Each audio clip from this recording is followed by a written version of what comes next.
Going live in 5, 4, 3, 2.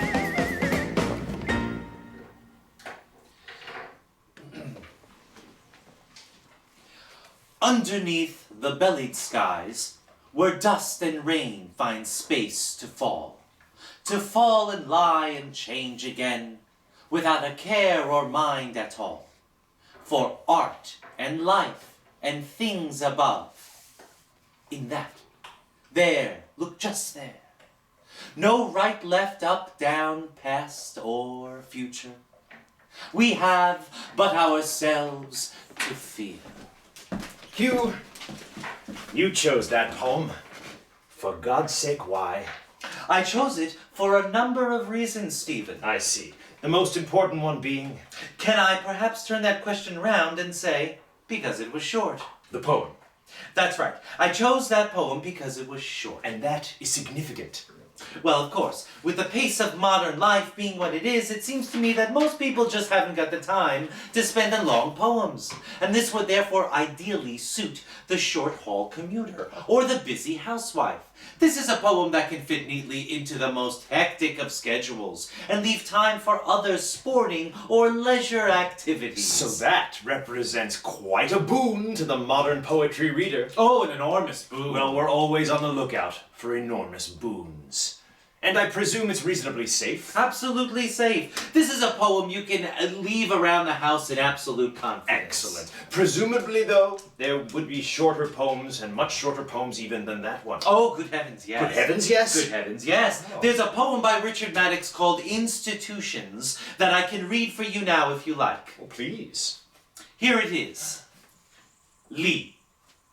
That is quite short. No, it's very short. Very short indeed. Perhaps too short? Possibly. But I suppose that might just suit the busy senior executive who can now only snatch a moment between meetings and so on. Well, that's right. That's certainly the market that Maddox was aiming for. At about this time, many people are going to be thinking about their own summer holidays. Are there any poems that you might recommend to a family going on, say, a 2-week getaway, day leisure, bargain break, weekend away, leisure holiday break? Well, first of all, let me give a warning to any families planning to take poetry on holiday with them. And what is that? Be careful. That sounds like good advice to me. Check with your travel agent to see if there are any specific customs regulations regarding poetry. And if you're traveling outside the EEC, wrap up warm. Any particular advice on how to carry poetry when traveling abroad? Yes, I would say it's definitely worth getting a proper traveling poetry bag. A traveling poetry bag? Yes, you can buy one of these at your most big high street traveling poetry bag shops. Great. Now I think you've got one last poem for us before you leave. I certainly have. This is The Rest of My Life by R.P. Mitchell. The R.P. Mitchell? No, A. R.P. Mitchell. Right. This poem is fairly solid, but at the same time, not too heavy. I think it's quite stylish. So it might suit, say, a young couple starting out in their own catering business. If you like. Yes. Forward and back, said the old man in the dance, as he whittled away at his stick. Long gone, without a glance, to the entrance made of brick. Thanks very much. Oh, yes, my wife wears the trousers. No question about it. But we're hoping to get a second pair next year. When I was 17, I'd already tried 14 different jobs, married twice, fathered many children, eaten a perfectly enormous quantity of food over a long period of time, been weaned off of 6 types of Class A dangerous drugs, given up smoking, taking it up again, given it up again, taking it up again, taking it up, and giving it up again and again and again. By the time I was 20, alcohol had never passed my lips, yet I was a reckless and predatory alcoholic. My life was in pieces. My marriages in shambles, my children laying in ruins, my coffee was tasting incredibly bitter. I was paying alimony along the sinuses, behind the dark interior passages of the skull, and through the nose. Nothing smelt, felt, dealt me right. My friends, friends. Friends is more like it. My friends shunned me as you might shun a cigarette lighter or a brown caravan. In my 24th year, I had increasing problems coping with live music.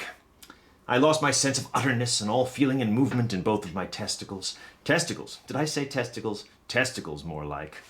Testicles. Rashes came and went, more wives, more children. My first daughter was several teen by this time and inclined to chat. Nothing had prepared me for that. Life, they call it. Life. Life? Life? Well, a living life, I called it. Desire, mood, memory, heat, sweat, effort, power, diction, and great quadratic equation of violent wanting, needing, and rinsing. Words tumbled from me then as I knew that the answer lay not in my poetry, no, not in music or art or sculpture or drama or dance or investment analysis. The answer lay in a new way. A new way onward. Some infection gripped me by my kidneys and said, "A new way, Randall! A new way!" So still, barely 25 3/4, I rode that mountain. I trod that vineyard. I slept that great sleep of destiny. I danced to the music of memory and pogoed my soul to the insane rhythm of the heart's mind's vapid texture of journeys. Journeys? Gurneys, more like it. No, journeys was actually right. Still, the fat gathered to my sinews and the corpuscles sang in my veins. Answers? No answers. Fate had dealt me a dog turd and I read it as a full house. No answers, just the dead timing of those twin tomb-black, doom-muffled husbands of decay, bitterness, and rice. But then, opportunity knocked once for no, and then twice for yes. The labial seam of lead-gray cloud opened its fiery slit and showed me one glimpse, one escape, one chance to cut and run and never look back. No, not once, just run, dead run, blind run. Fortune, gold, told me under whose pillow to hide it. No wives now, no children. They'd all grown up, gone married themselves, got safe, oh so spittingly secure jobs, and retired to golf villas in the Algarve for beige cardigans, beefeater and slimline, and secure jobs indeed, heavily descending lower than my testicles. But at 30, that chance to, is redeem the right word. That chance to redeem a bin liner of broken shards and sworn devices. If I didn't take that chance, what would I be? What would I become? Just another friendless acid spot on the back buttock of a weeping society. So I took it. I took the chance. I picked up the ball and I ran. I went for it. I threw caution to the teeth of the gale, never to look back, just keep running. I did it. Forget the past. There's nothing there, not even memories. Just a road you never traveled, unwinding backwards to a place where you never came from. No, fruit trees, growing, never climbing, in an orchard where you lost your virginity to a boy called Timothy, who died of Horlick's poisoning before you were born. No answers there, but I went on. I traveled as much as I possibly could, higher and higher into my future, where I would find my destiny there, interlaced among all of the angels above in the clouds, where they wore the most beautiful... Yes?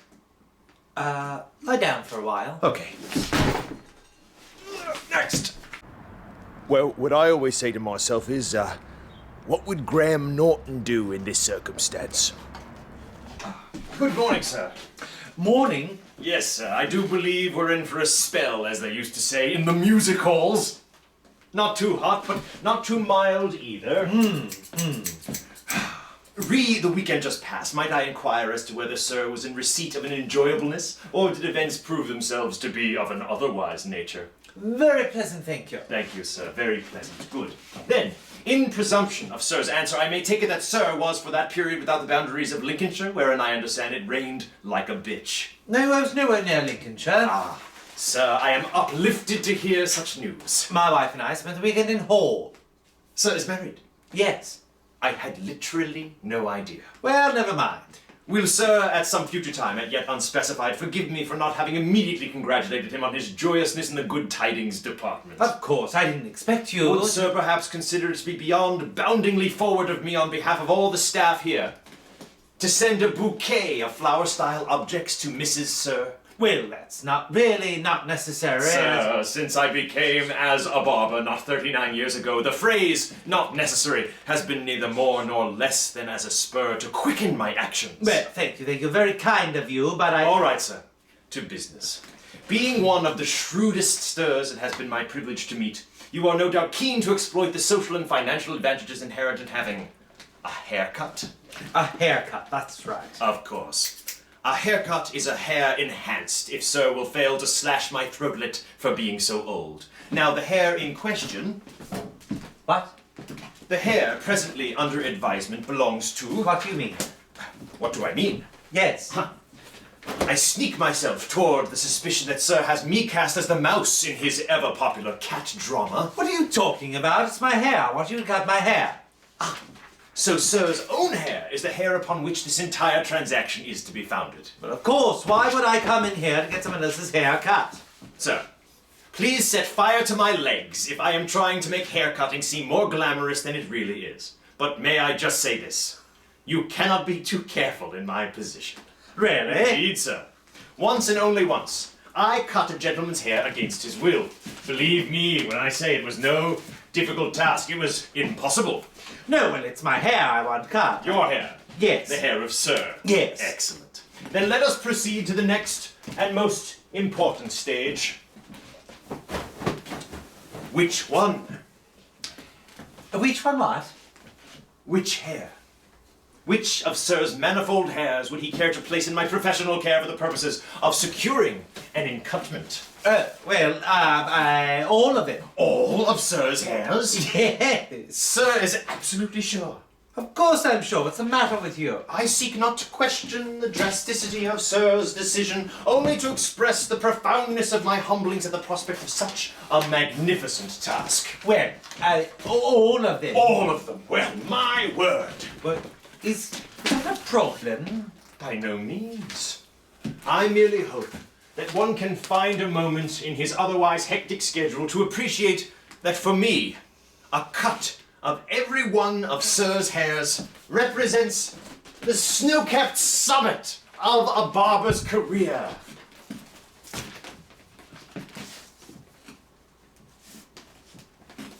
Well, you've done it before, haven't you? Indeed, sir, indeed. I once cut all the hairs on a gentleman's head in Cairo, shortly before the war. Then the world was in a uproar. I said a uproar, but I meant an uproar. And to a young man, everything seemed plausible. Once. It would be pointless for me to deny that I was fitter and better looking back then, but let us hope for Sir's sake that the magic has not entirely disappeared up its own rabbit hole. We shall see. Wait a minute, we're just one cotton-picking minute here. Sir? You cut someone's hair, all of it that is, once since the war. Well, would Sir have preferred that in the sphere of total hair cuttation I was to him a virgin? I beg your pardon. That I can respect. What? The desire that we should both of us embark upon this voyage as innocents, wide-eyed travelers in a foreign land, unknowing of our destination, careless of our fate, to emerge somewhere, someday bruised, tender, a little sad perhaps, but ultimately and joyously alive. Goodbye. Sir is leaving? Yep. Might I be favoured with an explanation as to why?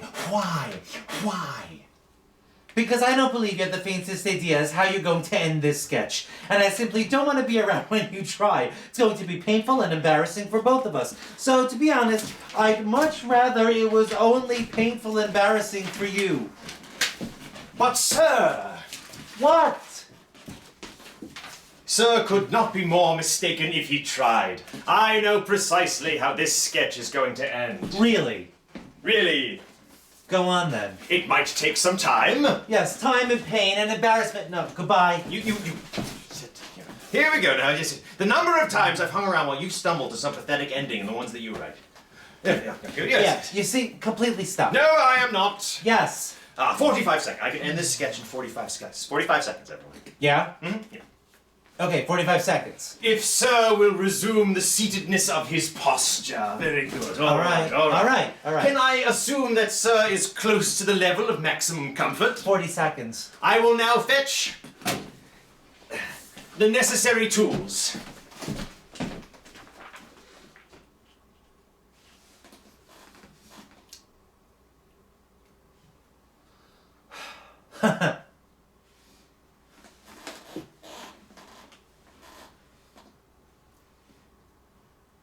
It's gonna be a chainsaw. Or like some bloody, you know.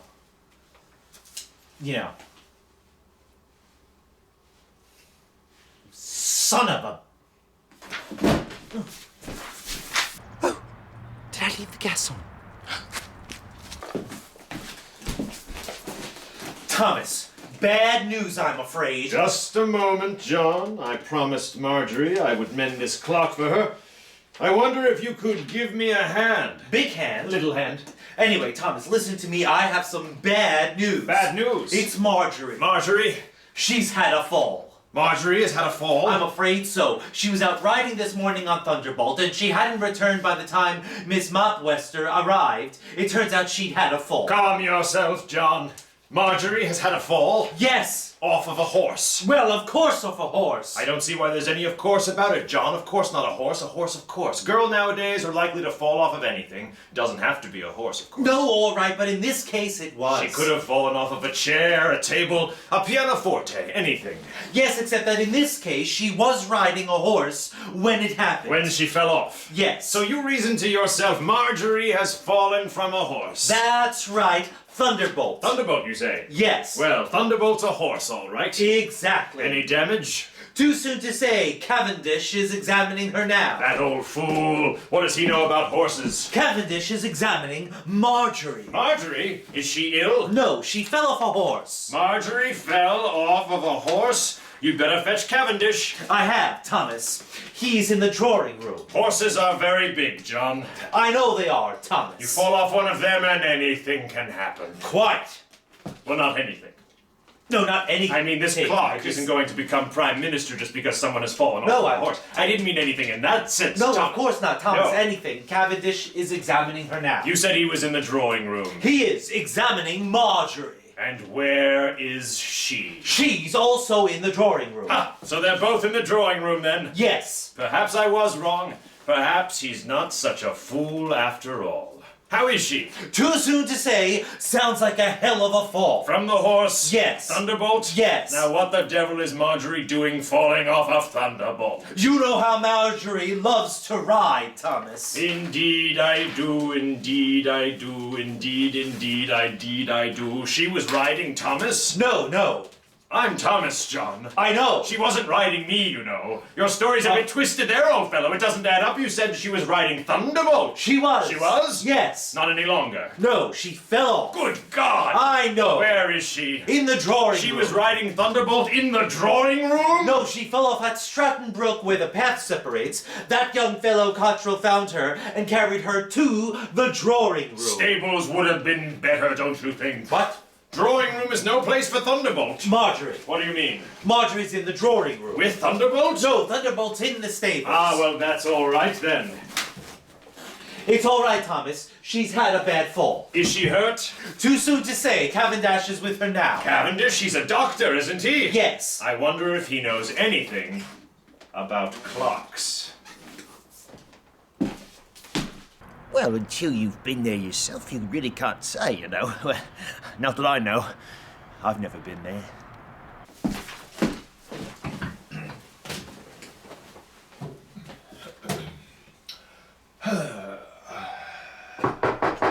Come. Oh, Terry, come in, come in. Thank you, sir. Well, now, do you know why I sent for you? Not really. Not really. Not really. Well, let me see. Firstly, let me congratulate you on winning the school poetry prize. Thank you, sir. Mr. Drip tells me that it was the most mature and exciting poem that he has ever received from a pupil. Don't suck your thumb, boy. I'm not, sir. No.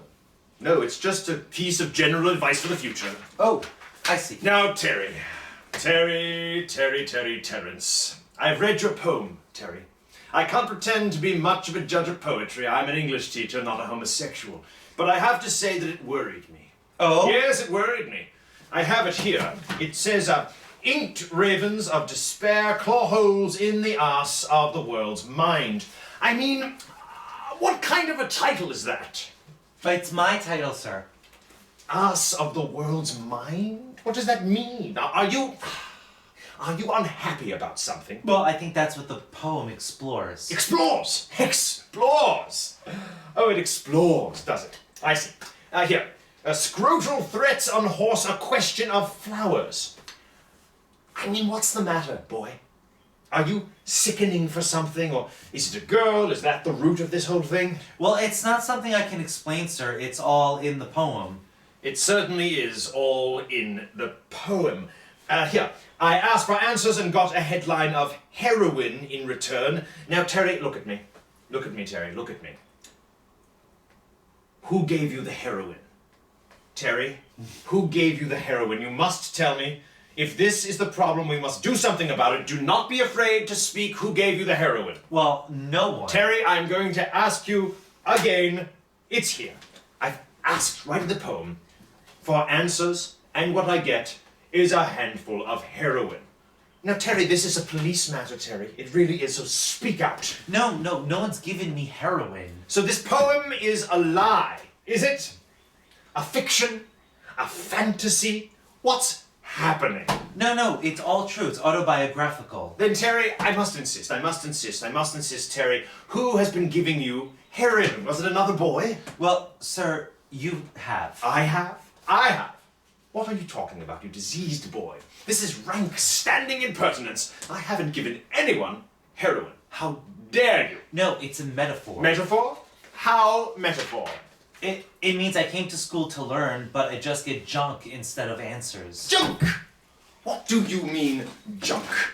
The JMB syllabus is rigidly adherent to all the states and It's just an standards. opinion. Oh, is it? And is this an opinion too in your poem where it says, when time fell wanking to the floor, they kicked his teeth? Time fell wanking to the floor? Is this just to put in shock? Or is there something personal you wish to discuss with me? Time fell wanking to the floor. What does that even mean? But it's a quotation. A quotation? What from? It isn't Milton, and I'm pretty sure it can't be Wordsworth. No, it's Bowie. Bowie. Bowie? David Bowie. Oh, and is this David Bowie, too? My body disgusts damp grease wafts sweat balls from sweat balls and thigh fungus.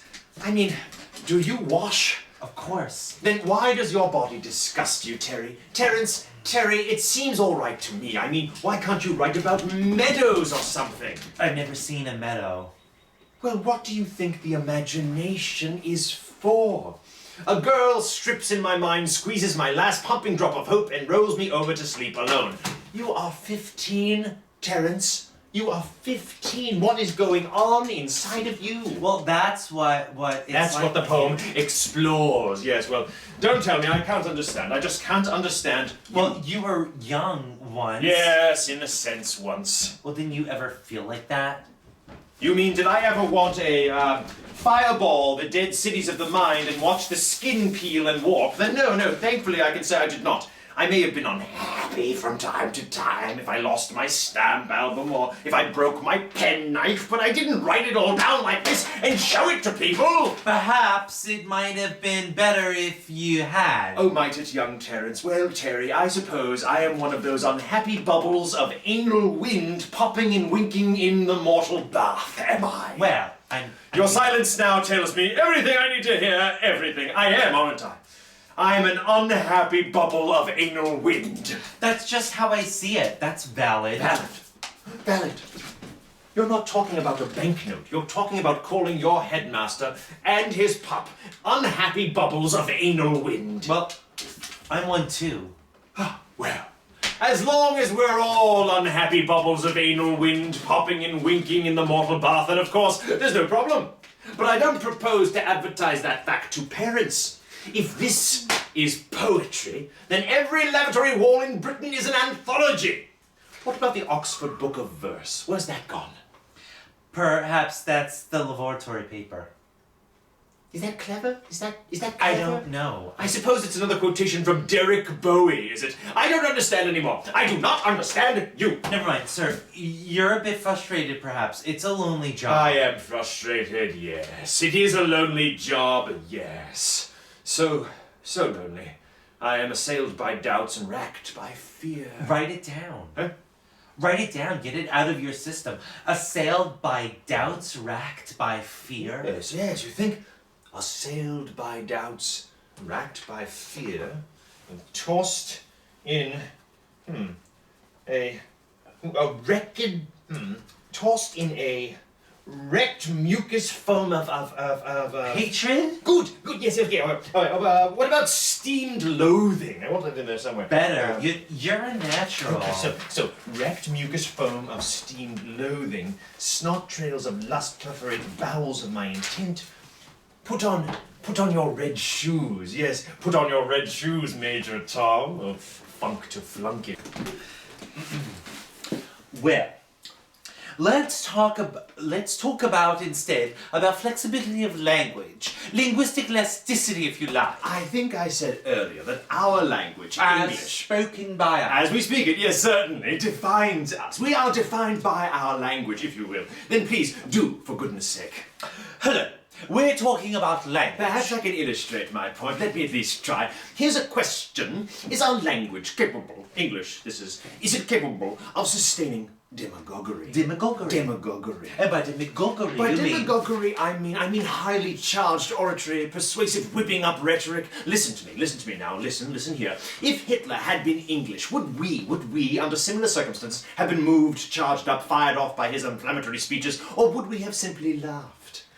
Is English too ironic to support Hitlerian styles? Would his language simply have rung false in our ears? We're talking about things ringing false in our ears. All right. Do you mind if I compartmentalize? I hate to, but may I? Is our language a function of our British cynicism, tolerance, resistance to false emotion, humour, and so on, or all those qualities coming extrinsically from the language itself? It's a chicken and egg problem. We're talking about chicken. We're talking about eggs. Let me start a leveret here. There's language, there's grammar, the structure. Then there's utterance. Listen to me now. There's chess, and then there's a game of chess. Mark the difference. Mark it for me, won't you? We've moved on to chess. Imagine a piano keyboard. 88 keys, only 88, and yet new tunes, melodies, harmonies are being composed upon hundreds of keyboards every day in Dorset alone. Our language, Tiger, our language, hundreds of thousands of available words, trillions of possible legitimate new ideas, so that I can say this sentence and be confident it has never been uttered before in the history of human communication. Hold the newsreader's nose squarely, waiter, or friendly milk will countermand my trousers. One sentence, common words, but never before placed in that order. And yet all of us spend our days saying the same things to each other time after weary time, living by clichéic learned response. I love you, don't go in there, you have no right to say that to me, shut up, I'm hungry, that hurt, why should I, it's not my fault, help, Marjorie's dead. You see, that surely is a thought to take out for creamy tea on a rainy Sunday afternoon.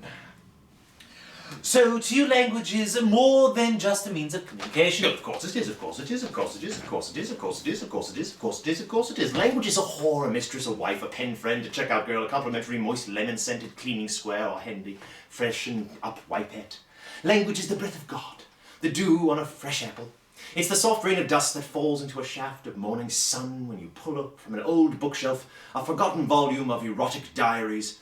Language is the faint scent of urine on a pair of boxer shorts, a half-remembered childhood birthday card, a creak on a stair, a spluttering match held to a frosted pane, the warm, wet, trusting touch of a leaky nappy, the hulk of a charred panzer, the underside of a granite boulder, the first downy growth on the upper lip of a Mediterranean girl, cobwebs long since overrun by an old Wellington boot.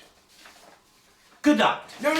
In a sense, Duncan, we are left with these two, none other, nary another, not one more. We have on the one side of the divide, the gulf, the chasm, the dividing line, if you please. We have the beauty of ideas. And on the other side, I don't know, the other term of this equation, if that's nicer to say, we have the idea of beauty.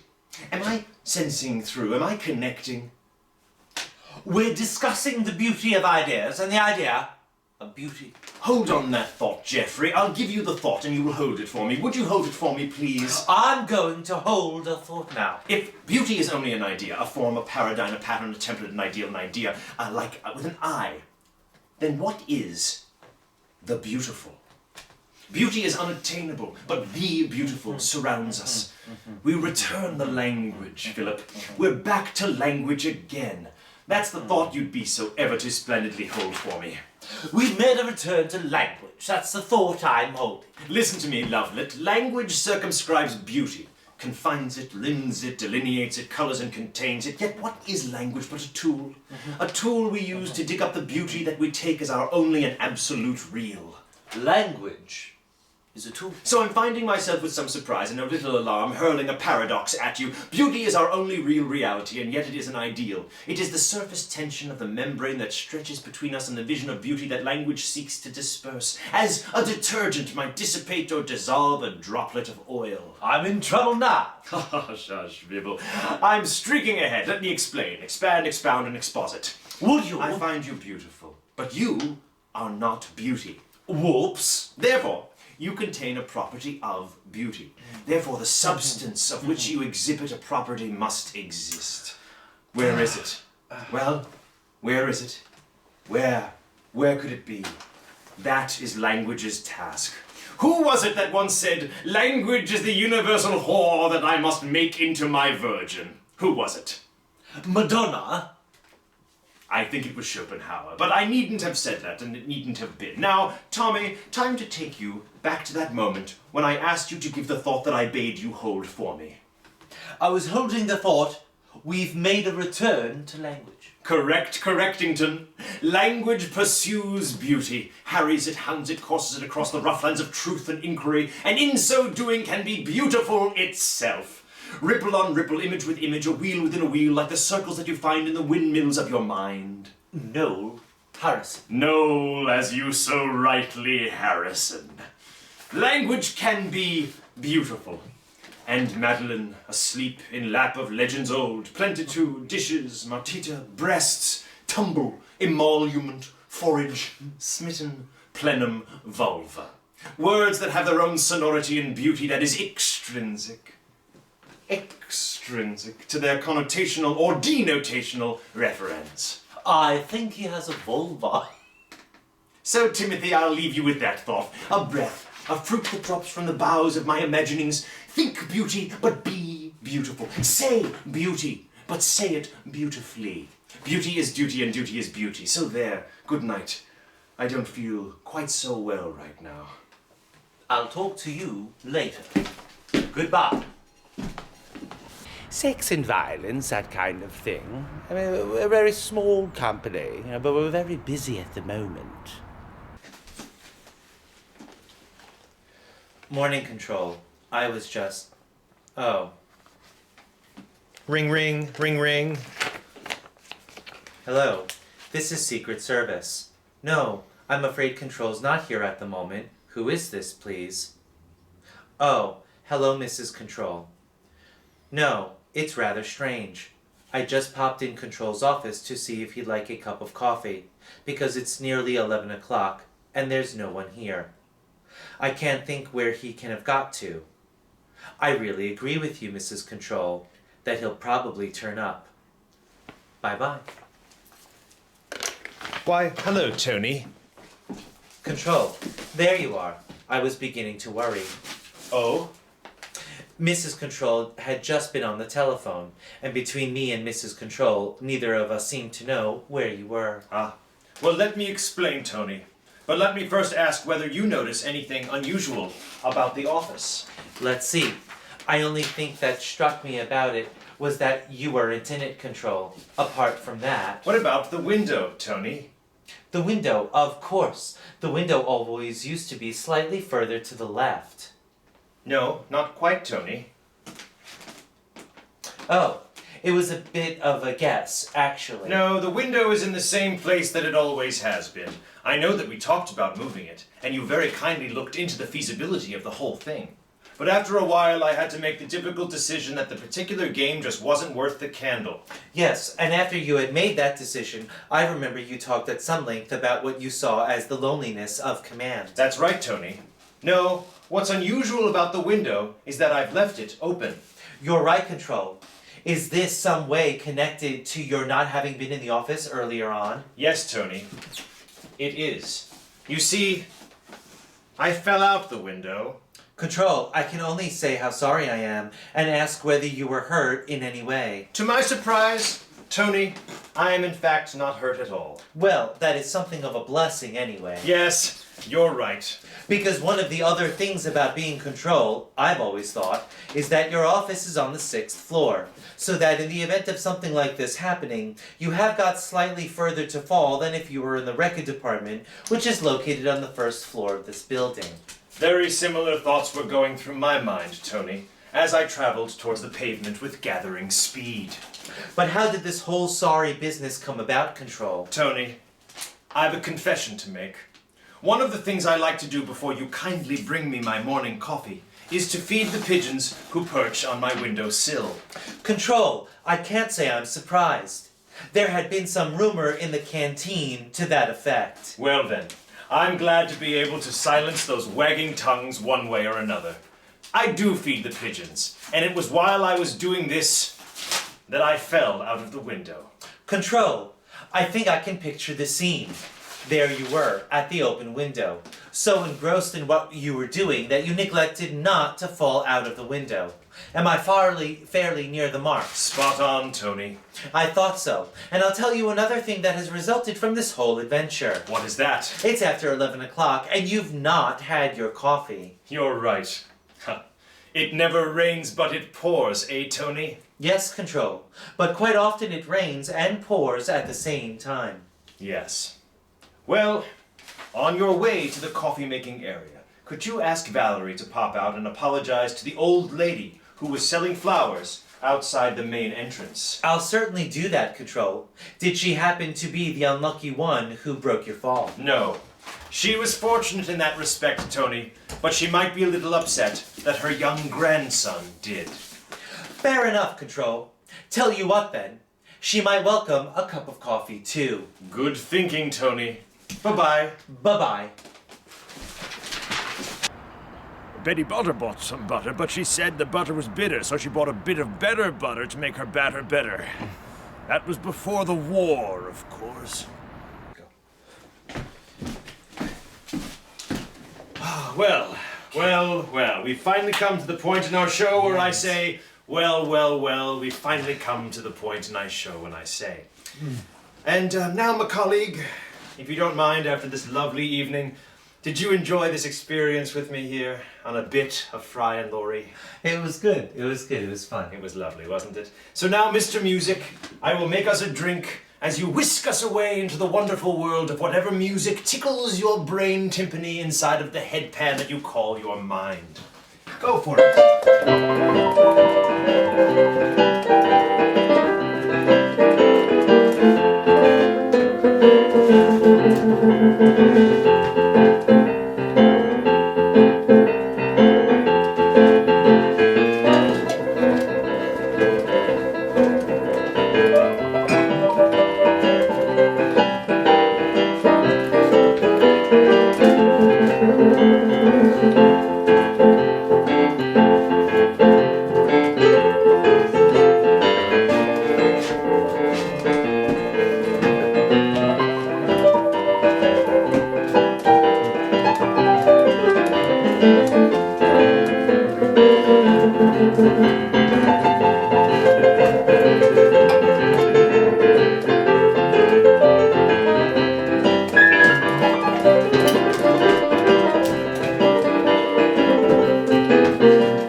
Soupy twist.